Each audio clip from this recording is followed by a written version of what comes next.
तर आज रात्रीचा व्हिडिओ तुमच्यासोबत शेअर करते आहे। जसं की मी आधीच्या व्हिडिओमध्ये म्हटली होती एका की मुलाचा बड्डे आहे म्हणून त्याला ड्रेस वगैरे घेण्यासाठी गेली होते। तर आज ना मुलाचा बड्डे होता, तर मग बड्डेचं सेलिब्रेशन करायचं होतं। एकदम छोटासा होता, त्याचे 5 वर्षापर्यंत आम्ही बड्डे केले होते, त्याच्यामुळं मग आता तो 7 वर्षांचा झाला आहे, त्याच्यामुळे आता नाही करत, आता एकदम साधा सिंपल करतो घरच्या घरी।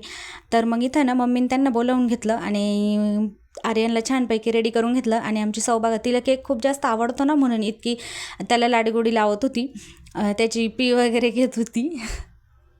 आणि जसं की माझी मम्मी जवळच राहती, मग मम्मीला सुद्धा बोलवलं होतं बड्डेला आणि मावशीला बोलवलं होतं। मग त्या आल्या, त्याच्यानंतर औक्षण करून घेतलं आणि बड्डेचं सेलिब्रेशन केलं। असं केक वगैरे कटिंग करून घेतला आणि बघा आमच्या सावलाच केक कटिंग करायचा होता आणि सगळ्यात आधी तिनेच केक खाऊन घेतला। आणि हा जो सीन आहे ना, हा सीन बघून ना यांचा दोघांचा आमच्या यांना ना हंगामा पिक्चरमधला सीन आठवला, त्या बड्डेचा त्यांच्यावाल्या।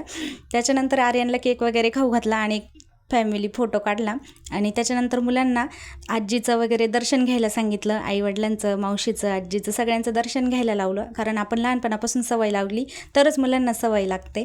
तर मग सगळ्यांना दर्शन घ्यायला लावलं आणि रात्रीच्या वेळी ना एकदम साधं सिंपल जेवण बनवलेलं होतं, बाजरीची भाकरी आणि काळा मसाल्यातली सोयाबीन।